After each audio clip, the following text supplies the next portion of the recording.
নাফসিম মিনাল আমওয়াল। দ্বিতীয় নাম্বার হলো আল্লাহ বলছে আমি তোমাদের জন্য মাল দিয়ে পরীক্ষা করব। এই মাল শব্দটির অর্থ হলো টাকা পয়সা ধন দৌলত, এটা হলো এক প্রকারের মাল। ছেলে এবং মেয়ে এটাও হলো এক প্রকারের মাল। বলবেন মৌলভী সাহেব ছেলে মেয়েরা কেমন করে মাল হলো? অনেকগুলো পৃথিবীতে মানুষ রয়েছে, আল্লাহ পাক রব্বুল আলামিন তিনাকে যেন ছেলে এবং মেয়ে দুই প্রকারের সন্তান দেয়। অনেক মানুষ আছে শুধু মেয়ে দেয়, অনেক মানুষ আছে শুধু ছেলে দেয়। কিন্তু আল্লাহ পাক রব্বুল আলামিন পৃথিবীতে কিছু লোক আছে তার যেন ছেলেও নাই এবং মেয়েও নাই, এটাও হলো এক প্রকারের মাল। আল্লাহ বলছে বান্দা আমি যেন তোমাদের মাল দিব রে, আমি আল্লাহ মাল দিয়ে আমি তোমাদের জন্য এবার পরীক্ষা করব।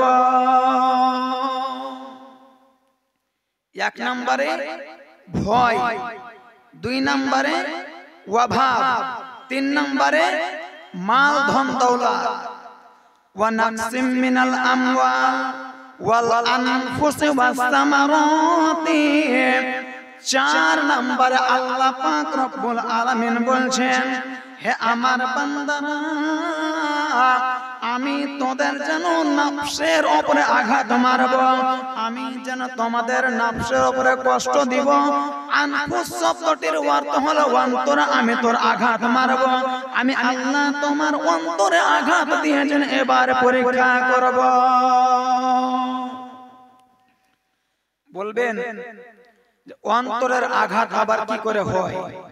হে আমার বন্ধুগণ, পৃথিবীতে অনেকগুলো লোক রয়েছে, সুবহানাল্লাহ,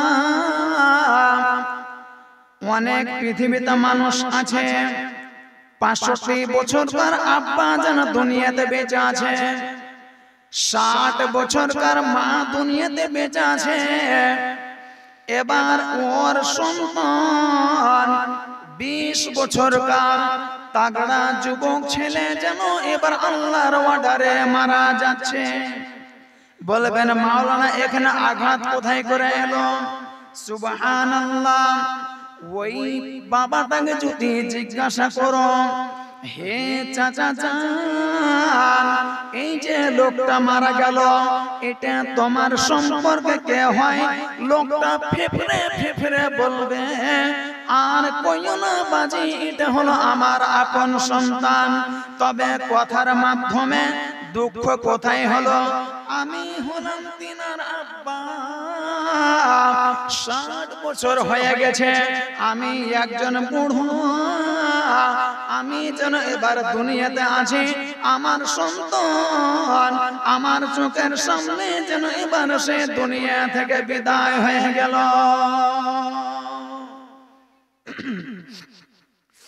ছোট ছোট বাচ্চারা কান্না করছে, দাদুর কাছে এসে বলছে দাদু জান আমার আব্বা যেন দুনিয়া থেকে বিদায় হয়ে চলে গেল, কার দিকে দেখবো দাদু জান? ওই সময়তে বাবা যেন অনেক বড় কষ্ট বেদনা পায়, আর পোতার দিকে তাকিয়ে বলে ভাই আমি তোমার দাদু বেঁচে আছি, তোমাকে আমি কথা দিচ্ছি যতদিন আমি দাদু তোমার দুনিয়াতে বেঁচে থাকবো আমি কিঞ্চিত পরিমাণ তোমাদেরকে আমি যেন আঘাত কষ্ট দিব না। আল্লাহ বলছে বান্দারে ওয়াল আনফুস, আমি যেন নফসের উপরে আঘাত দিয়ে পরীক্ষা করব। আর একটা কথা শোনো, ছোট ছোট বাচ্চা 1.5 বছর 2 বছর করে ছেলেরা 1 পা 2 পা করে হাঁটতে শিখেছে, কটকটি মুখে আব্বা বলে ডাক দিছে। এত বাপের বেদনা দুঃখ যেন আব্বা শোনার পরে দূর হয়ে গেল। একবার কটকটি মুখে যখন মা বলে ডাক দেয়, মা কথাটি শুনে যেন তার অন্তরটা যেন কলেজা ঠান্ডা হয়ে গেল। ওই ছোট বাচ্চা যদি মারা যায় ছেলেটার দিকে তাকিয়ে বাবা মা বলবে ওরে আমার সন্তান দুনিয়া থেকে চলে গেলি একবার আব্বা বলেছিলি আমার প্রাণটা যেন জড়িয়ে গিয়েছে। হে বন্ধু আল্লাহ পাক রব্বুল আলামিন আল্লাহ নিজে বলছেন ওয়াল আনফুস আমি তোদের অন্তরে আঘাত দিয়ে যেন এবার পরীক্ষা করব। আসে একটা একটা করে পয়েন্ট গুলো দেখেন যে আল্লাহ কিভাবে বান্দাদের মানুষের পরীক্ষা নিচ্ছে। মিনাল খাউফি ওয়াল জুই ওয়া নাকসিম মিনাল আমওয়াল ওয়াল আনফুস ওয়াস সামারাতি ওয়া বাশশিরিস সাবিরিন। আল্লাহ পাক রব্বুল আলামিন বলছেন হে আমার বান্দারা এতগুলো কথা যে আমি তোমাদেরকে বললাম এই যদি জুলুম তোমাদের উপরে আসে এবং তোমরা যদি ধৈর্য ধরে নাও তোমরা যদি সবর করে নাও শুধু তা নয় যখন তোমাদের মধ্যে এই মুসিবতগুলো আসবে রে তোমরা যদি বলতে পারো ক্বালু ইন্না লিল্লাহি ওয়া ইন্না ইলাইহি রাজিউন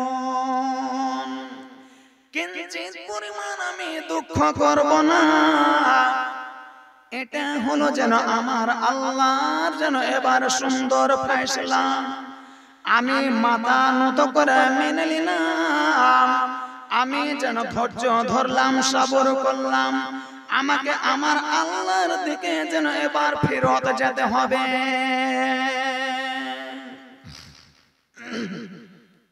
আল্লাহ পাক রব্বুল আলামিন দেখেন কি বললেন আমি মানুষের পরীক্ষা করব। দ্বিতীয় আমি আয়াত আপনাদের কাছে পাঠ করেছি কি সূরা মুলক হইতে। এই সূরা মুলকের ভিতরে আল্লাহ পাক রব্বুল আলামিন কি বলছেন শুনেন। আল্লাযী নিশ্চয় খলাকাল মাউতা আমি আল্লাহ যেন এবার মওতকে সৃষ্টি করেছি ওয়াল হায়াতা আল্লাহ পাক রব্বুল আলামিন তারপরে বলছেন আমি জীবিতকে সৃষ্টি করেছি রূহ সৃষ্টি করেছি লিয়াবলুয়াকুম এই জন্য আইয়ুকুম আমি তোমাদের জন্য পরীক্ষা করব আহসানু আমালা তোমাদের মধ্যে সবচেয়ে উত্তম আমল ভালো আমলগুলোকে করে আসে। দুটো আমি পয়েন্ট বলবো। এক নাম্বার পয়েন্ট হলো আল্লাযী খলাকাল মাউতা আল্লাহ পাক রব্বুল আলামিন সর্বপ্রথমে মওতের কথাটা উল্লেখ করলেন তারপরে ওয়াল হায়াতা তারপরে আল্লাহ পাক রব্বুল আলামিন এবার রূহ জীবের কথা বলে জীবিত হওয়ার কথা বলে হায়াতের কথা বললে কিন্তু পয়েন্ট হলো সেটা আল্লাহ পাক রব্বুল আলামিন এই উল্লেখটা তো কোরআনের ভিতরে বলতে পারতেন আল্লাযী খলাকাল হায়াতা ওয়াল মাউতা এই কথাটাও তো বলতে পারতেন কিন্তু এখানে আল্লাহ পাক রব্বুল আলামিন খলাকাল মাউতা আগে মওত তারপরে হায়াত এখানে একটাই আমি আপনাদেরকে উদাহরণ সহকারে কথাটা বলবো একটু লক্ষ্য করে ধ্যান দিয়ে শুনবেন। একটা বাপের চারটা ছেলে মেয়ে মানে দুটো সন্তান এবং দুটো মেয়ে তো ওই সন্তানের ভিতরে একজনের নাম রেখে দিল আব্দুর রহমান। আচ্ছা বলেন তো আমি এটা ফতোয়া দিই না যে আমরা স্ত্রীকে পূর্বের ছেলের নাম ধরে ডাকবো বা আমার নিজের স্বামীকে পূর্বের মেয়ের নাম ধরে ডাকবো এই কথাটা আমি বলি না। আমি শুধু এই কথাটা বলতে চাচ্ছি যে যখনই লোকটা বাড়ি আসে বললে কোনো অসুবিধা নাই, কিন্তু উত্তম সবচেয়ে উত্তম হলো যে স্বামী যদি নিজের স্ত্রীর নাম ধরে ডাকে কিংবা স্ত্রী যদি নিজের স্বামীর নাম ধরে ডাকে সবচেয়ে সেটাই হচ্ছে উত্তম। আমি ওদিকে যাচ্ছি না, আমার বলার উদ্দেশ্য হলো খালাকাল মাউত, সর্বপ্রথমে মতটা কেন নিয়ে আসলেন, এই জন্য আমি আপনাকে একটু বোঝানোর জন্য কথাটা বলছি। মতটা কি? যখন লোকটা বাড়ি থেকে কোন জায়গাতে হাট বাজার গেল, আবার সেখান থেকে যখন বাড়ি ফেরত চলে আসলো, ডাক দিয়ে বলছে আব্দুর রহমানের আম্মা, কিংবা যদি তিনি এবার ডাক দেয় তো বলবে আব্দুর রহমানের আব্বা। কিন্তু তার যে ছোট ছোট আরো যেন দুটো সন্তান আছে, মেয়ে আছে, তাদের নাম ধরে কোনদিন যেন এবার বাবা যেন তিনার স্ত্রীকে ডাকে না, এবং মা তিনার যেন তার ছোট সন্তানের নাম ধরে ডাকে না। হে বন্ধু, এই কথাটা আমি আপনাদের কাছে বলতে চাই, বন্ধুরে ভালো করে শুনে নিন। ওই ছোট বাচ্চা গালা যদি নিজের আব্বাকে প্রশ্ন করে, ওগো আব্বা, আমার আব্বার নাম কি? বলে মনে সেবটা কথা কেনেছি, একটু কথাটা বুঝবেন। যদি বলে কেন, ওই সন্তান বলবে আব্বা, যেদিন থেকে আমি তোমার মুখ থেকে উচ্চারণ কথা শুনতে পাচ্ছি, যখনই তুমি আমার মাকে ডাক দাও, প্রতিদিন তুমি আব্দুর রহমানের আম্মা বলে ডাক দাও।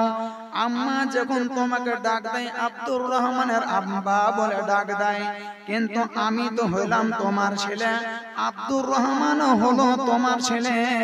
প্রতিদিন আব্দুর রহমানের নাম ধরে আম্মা তোমাকে ডাকে, আব্বা তুমি যেন আম্মাকে আব্দুর রহমানের নাম ধরে ডাকো। আমি আব্দুর রহিম, খাদিজা, আয়েশা, ফাতেমার নাম ধরে কেন ডাকো না? বুঝতে পারলেন? প্রথমে যেটা মেয়ে হয়েছে বা ছেলে হয়েছে ওনার নাম ধরে ডাকছে, কিন্তু তার ছোটবেলার নাম ধরে কিন্তু ডাকে না। হে বন্ধু আমার, এই জন্য আপনারাকে উদাহরণটা দিলাম, এই জন্য আমি আপনারাকে বলতে চেয়েছি, কথাটা শুনেন। আব্বা যেমন সর্বপ্রথমে যেন বড় ছেলের নাম ধরে তার স্ত্রীকে ডাক দেয়, স্ত্রী যেমন তার স্বামীকে ডাক দেয় বড় ছেলের নাম ধরে, ছোট গালার আর যেন নাম উল্লেখ হয় না। ঠিক অনুরূপ আল্লাহ পাক রব্বুল আলামিন সর্বপ্রথমে যেন মতের কথাটা নিয়ে আসলো। এই বড় ছেলের নাম যেমন দিনে আমরা 5 বার 7 বার 10 বার উচ্চারণ করি, ঠিক অনুরূপ আল্লাহ পাক রব্বুল আলামিন মতটাকে আগে নিয়ে আসলেন। যদি আমরা সকাল বেলায় আমাদেরকে মরতে হবে, দুপুর বেলায় আমাদেরকে মরতে হবে, রাত 8টাতে আমাদেরকে মরতে হবে, ভোর 4টাতে আমাদেরকে মরতে হবে, দিন 12টাতে আমাদেরকে মরতে হবে, দিন 8টায় আমাদেরকে মরতে হবে। মানব যদি প্রত্যেকটা সময়তে যদি খারাপ আচরণের জায়গাতে গিয়ে তার যাওয়ার আগে একবার যদি বলে ফেলে আমাকে মরতে হবে, আমাকে মরতে হবে, আমাকে মরতে হবে, শুধু মত মত মত মত বলে যদি আমরা স্মরণ করি, আশা করি আমরা বিভিন্ন ভুল থেকে আমরা যেন এবার রক্ষা রেহাই পেয়ে যাব। চুরি করতে যাব না রে ভাই মরতে হবে, জেনা করতে যাব না রে ভাই মরতে হবে, বেটার বিয়ে দিছি টাকা লিব বেটির বাপের কাছে না রে ভাই মরতে হবে। প্রত্যেকটা সমাজে যদি মত করে স্মরণ করি, এই যে আমরা দুনিয়াতে চলতে চলতে ভুল করি, সুদ খাচ্ছি না রে ভাই মরতে হবে, এতগুলো ভুল থেকে আমরা রেহাই পাবো কি পাবো না? একটু কথা বলেন তো, কথাটা বাস্তব না বাস্তব নয়? বন্ধুরে আমার, তারপরে আল্লাহ বলছেন লিয়াবলুয়াকুম আইয়ুকুম, আমি তোমাদের পরীক্ষা করব আহসানু আমালা। এখন একটা পয়েন্ট আমি আপনারাকে বলছি, আল্লাহ আহসানু আমালা দিয়েছেন, আকসারু আমালা যেন এই কথাটা বলেননি। আমার পাশে সভাপতি সাহেব বসে আছেন, আল্লাহ পাক রব্বুল